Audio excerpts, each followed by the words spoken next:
Hi friends, welcome to our YouTube channel the Med Quanta. तो I hope आप लोगों ने कल नीट यूजी का 2020 पेपर दिया होगा और आप में से बहुत सारे लोगों का अच्छा हुआ होगा, कुछ का मॉडरेट हुआ होगा, कुछ का थोड़ा ठीक नहीं हुआ होगा। But please don't panic because life एक एग्ज़ाम से बहुत ज़्यादा आगे बढ़कर है। इस एग्ज़ाम के मायने उतने ज़्यादा नहीं होते जितने ज़्यादा मायने हमारे लाइफ के होते हैं। सो अपने आप को चीयरफुल रखो, ऑगमेंटेड रखो और आगे के लिए अपने प्लान्स प्रिपेयर करो। तो उन्हीं प्लान्स को लेकर हम आज बातचीत करने वाले हैं कि जो नीट यूजी बायोलॉजी पेपर का क्या स्टैट्स रहा, कहाँ से क्वेश्चन आए, कैसे क्वेश्चंस आए, मॉडरेट आए, इजी आए, टफ आए और कौन से पोर्शन से, मतलब क्लास 11 से ज़्यादा आए, क्लास 12 से ज़्यादा आए, ये सब हम डिस्कस करेंगे। ये सब हम इसलिए डिस्कस करेंगे ताकि जो लोग 2021 के लिए प्रिपेयर कर रहे हैं तो उनको एक आइडिया लग जाए और 2020 में जिन्होंने एग्ज़ाम दिया, आई मीन 13 सितंबर को, तो उनके लिए हम डिस्कस करेंगे कि एक्सपेक्टेड कट ऑफ क्या रहेगी, कौन से स्टेट में कितने वेरिएशंस आ सकते हैं और कौन सा कॉलेज कितने कट ऑफ पे मिल सकता है। तो चलिए स्टार्ट करते हैं। तो अगर हम नीट यूजी 2020 की बात करें और बायोलॉजी पेपर का एनालिसिस करें, बेसिकली मैंने किया तो मुझे ये मिला कि ये सारे टॉपिक्स हैं जो एनसीईआरटी से। पहली बात तो ये है कि जो पेपर था वो कम्प्लीटली एनसीईआरटी बेस्ड था या एज इट इज एनसीईआरटी से क्वेश्चन आए थे from in between the lines. ठीक है, ऐसा कोई क्वेश्चन बाहर से नहीं आया था। तो ये तो आप स्टैट से आप इसको देख सकते हैं, स्क्रीनशॉट ले सकते हैं, अदरवाइज मैं डिस्क्रिप्शन में इसका पीडीएफ भी अपलोड कर दूंगी, आप वहाँ से इसको निकाल सकते हैं। हर साल यही सेम पैटर्न ऑब्जर्व करने को मिलता है। ह्यूमन रिप्रोडक्शन एक इम्पॉर्टेंट पार्ट कंप्लीट करता है एनसीईआरटी के पेपर का। ठीक है, उसके बाद जेनेटिक्स और मॉलिक्यूलर बायोलॉजी सबसे इम्पॉर्टेंट पार्ट होता ही होता है। बायोटेक्नोलॉजी से ज़्यादा क्वेश्चन पूछे गए हैं। हर साल अमूमन 4 से 5 क्वेश्चन पूछे जाते हैं, इस बार 9 क्वेश्चन पूछे गए हैं। इकोलॉजी एक अच्छा पोर्शन क्रिएट करता है, मतलब मेडिकल एंट्रेंस एग्जाम का हर बार करता है और यही ट्रेंड हमको इस बार भी देखने को मिला है। ठीक है, उसके बाद फूड एंड एनहेंसमेंट में से एक क्वेश्चन आया। ह्यूमन हेल्थ एंड डिजीजेज एक इंपॉर्टेंट टॉपिक है, 3 क्वेश्चन आए थे। इवोल्यूशन से 4 क्वेश्चन आए थे। यही सेम सिमिलर पैटर्न हमको हर बार देखने को मिलता है। तो इन टोटल जो क्लास 12 था उसमें से 43 क्वेश्चन पूछे गए थे।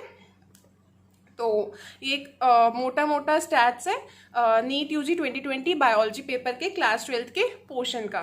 ठीक है, तो अब हम चलते हैं क्लास 11 के पोर्शन पे कि इनमें क्या क्या क्वेश्चन पूछे गए थे। तो देखा जाए तो cell biology and cell division एक इम्पॉर्टेंट टॉपिक होता है जो कि मेजर पोर्शन कवर करता है। उसमें से 6 क्वेश्चन पूछे गए थे जो कि बहुत ज़्यादा एक्सपेक्टेड चीज़ थी। ठीक है, उसके बाद plant physiology 9 question and human physiology जो कि हम मेजरली कवर करते हैं हमारे चैनल पे, उसमें से 12 क्वेश्चन पूछे गए थे। तो ये दिखाता है कि जो हम टॉपिक्स कवर करते हैं और उनकी कितनी अहमियत है। ठीक है, प्लांट डाइवर्सिटी में से 4 क्वेश्चन, एनिमल डाइवर्सिटी में से 4 क्वेश्चन, प्लांट मॉर्फो में से 3 क्वेश्चन। प्लांट मॉर्फो डिफिकल्ट होता है, बच्चों के लिए याद नहीं होती है, बट इस बार कंप्लीटली एनसीईआरटी बेस्ड क्वेश्चंस आए थे। प्लम पूछा था, ओवरी का पोजीशन पूछा था, ऐसे ऐसे मामूली क्वेश्चंस पूछे गए थे। प्लांट एनाटमी से 2 क्वेश्चन और सेल से 4 क्वेश्चन। बायोमॉलिक्यूल से भी 3 क्वेश्चन आए थे। तो टोटल क्वेश्चन जो आए थे वो 47 क्वेश्चन आए थे। और अगर हम परसेंटेज डिस्ट्रीब्यूशन की बात करें तो क्लास 11 का वेटेज ज़्यादा था और क्लास 12 का वेटेज कम था। अब अगर हम एक्सपेक्टेड कट ऑफ की बात करें तो एक्सपेक्टेड कट ऑफ डिसाइड करने के लिए कई फैक्टर्स रिस्पॉन्सिबल होते हैं। उन कई फैक्टर्स में से जो मेजर फैक्टर रिस्पॉन्सिबल होता है वो ये होता है कि पेपर का डिफिकल्टी लेवल क्या था। अब जो पेपर का डिफिकल्टी लेवल था for NEET 2020 paper, it was 3 तरह के पेपर हो सकता है। It could be easy, it could be moderate and it could be difficult. तो नीट 2020 का जो डिफिकल्टी लेवल था इट वॉज मॉडरेट। फाइन। अब दूसरा जो इंपॉर्टेंट फैक्टर रिस्पॉन्सिबल है दिस ईयर वो ये था कि जो एम्स और जो जिपमर के एग्जाम या फिर एंट्रेंस एग्जाम्स थे वो उन्होंने अपने इंडिविजुअली कंडक्ट नहीं करवाए। सो एनटीए ने जो नीट के थ्रू जो सिंगल मेडिकल एंट्रेंस एग्जाम लिया, उसी एग्जाम के थ्रू एम्स और जिपमर की सीट्स भी फिल होगी। ठीक है, तो एम्स और जिपमर का लेवल गिरा है और उसमें बशर्ते गिरा है और इसमें कोई शक नहीं है। ठीक है, बिकॉज लास्ट ईयर तक जो एम्स है उसका वो अपने जो मेडिकल एंट्रेंस एग्जाम का पेपर कंडक्ट करवाता था इंडिविजुअल लेवल पे, उसमें आते थे असर्शन रीजन क्वेश्चंस, जो कि मेजर पोर्शन बिल्डअप करते थे एम्स के पेपर के लिए, और वो परसेंटाइल डिफाइन करने में एक मेजर और important factor significant role play करते थे। दूसरा आता था उसमें जीके और तीसरा आता था उसमें मैथ। जबकि इस साल के पेपर में ऐसा कुछ भी कोई भी क्वेश्चन नहीं आया गया है। एक सिंपल जो लास्ट ईयर तक जो एक नीट का पेपर होता था वही पेपर आया गया है, और लास्ट पिछले 3 सालों में सबसे आसान पेपर आया है 2020 में। और 2020 का ये आसान पेपर एक मुश्किल खड़ी करने वाला है, और वो ये है कि कट ऑफ बहुत हाई जाएगी। अब आप सोचेंगे कितनी हाई जाएगी। इसका अंदाज़ा इस तरीके से लगाया जा सकता है कि अगर हम ऑल इंडिया लेवल की बात करें तो ऑल इंडिया लेवल पे लास्ट ईयर तक या करेंट डेट तक जो total number of government seats है वो अप्रॉक्सीमेटली 14,000 सीट्स है। इन 14,000 सीट में से भी अप्रॉक्सीमेटली जो 2,000 सीट्स है वो गवर्नमेंट के पेड सीट्स हैं। ठीक है, मतलब उसमें आपको गवर्नमेंट सीट तो मिलती है बट आपको उसमें 8 से 10 लाख का फीस देना पड़ता है। ठीक है, अब अगर हम बात करें 14,000 हमारे पास already total number of seats थी, और इनमें अमूमन 200 से 300 सीट्स ऐड हो जाएगी जिपमर और एम्स की मिला के। ठीक है, जिपमर में ये होता है कि अगर वहाँ पे 100 सीटें हैं तो हमें 50 सीटें रिजर्व होती है फॉर द पौंडीचेरी पीपल, तो आप केवल एलिजिबल होते हैं केवल 50 सीटों के लिए। अब इस साल किस हिसाब से जिपमर अपनी काउंसलिंग करवाएगा और अपने क्या रूल्स एंड रेगुलेशंस रखेगा और क्या गाइडलाइन जारी करेगा, वो तो अब आने में अभी देर है, तो वो जल्द ही आ जाएगी। उसके बाद ही हम आइडिया लगा पाएंगे कि काउंसलिंग में क्या क्या रिजर्वेशन कोटाज होंगे और कैसे कैसे सीट्स का डिस्ट्रीब्यूशन होगा। तो वो तो हम अभी नहीं बता सकते, बट अगर हम एक मामूली आइडिया लगाएं तो जो पेपर की जो डिफिकल्टी लेवल था वो मॉडरेट था, तो उसके अकॉर्डिंग जो मैक्सिमम मार्क्स हैं वो 705 भी जा सकते हैं, 710 भी जा सकते हैं, और हो सकता है 720 भी कोई ले आए। 720 की मैं श्योरिटी नहीं दे सकती, पर 715 या 710 आप देख लीजिएगा, फॉर श्योर किसी ना किसी बच्चे के जरूर आएंगे। ठीक है, अब जो डिफिकल्टी लेवल था उसके अकॉर्डिंग अगर हम देखें तो 680 से लेके 710 के बीच में जितने भी मेजर कॉलेजेस है वो फिल हो जाएंगे, और बहुत आसानी से फिल हो जाएंगे। तो अगर इसी ट्रेंड को अगर हम फॉलो करते हुए देखें तो जिनकी रैंक आई होगी टॉप 1000 में वो इस स्लॉट में कंप्लीट हो जाएंगे। ठीक है, तो टॉप 1000 या टॉप 1500 तक मेजरली कंप्लीट हो जाएंगे। उसके बाद अगर हम बात करें कि जिनके 680 से कम नंबर आए उनको भी एक अच्छा कॉलेज मिल जाएगा, पर दिक्कत ये आएगी कि जो 580 से लेके 620 के बीच में होंगे उनको इतने ज़्यादा नंबर लाने के बाद भी एक अच्छा गवर्नमेंट कॉलेज नहीं मिल पाएगा। उनको ऐसा कॉलेज मिलेगा जो रिसेंटली खुला है, जिसके इंफ्रास्ट्रक्चर इतना अच्छा है नहीं, या फिर वो मतलब बनने के इन प्रोसेस में है। ठीक है, तो ये एक बड़ी बात है।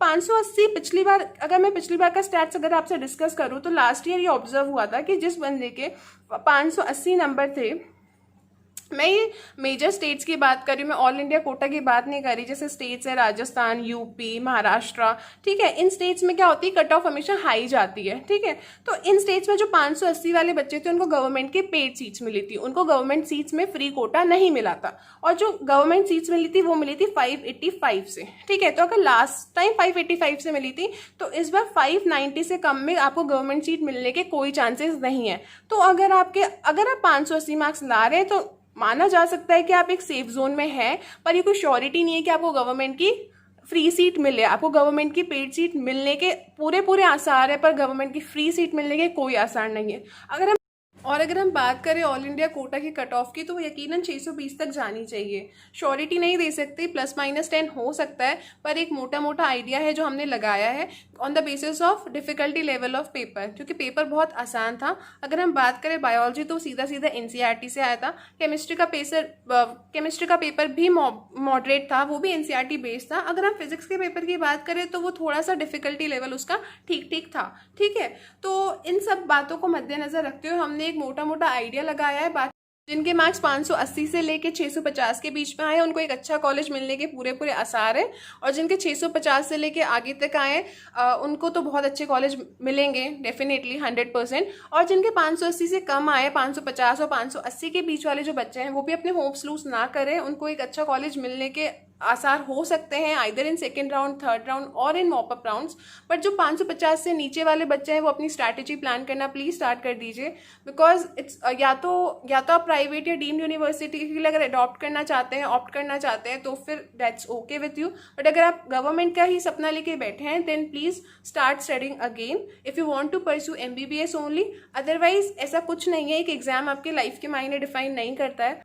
So congrats to those students who are getting good marks and getting good colleges, expecting good colleges. और जिनके नहीं आए हैं, please don't lose your hopes because life is much bigger than any exam. So if you want to pursue MBBS only, then please start studying again for attempting this paper again in next year 2021.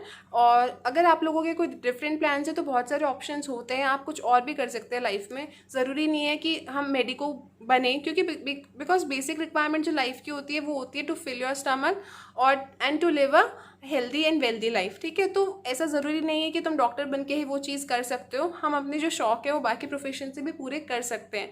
So please कोई उल्टा सीधा step मत उठाना after your exam result, ठीक है। अपने hopes को loose मत करना, एक पॉजिटिव एटीट्यूड मेंटेन रखना और एक सोच समझ के एक वाइज डिसीजन लेना कैलकुलेटेड सा, ठीक है। So all the best, thank you for watching.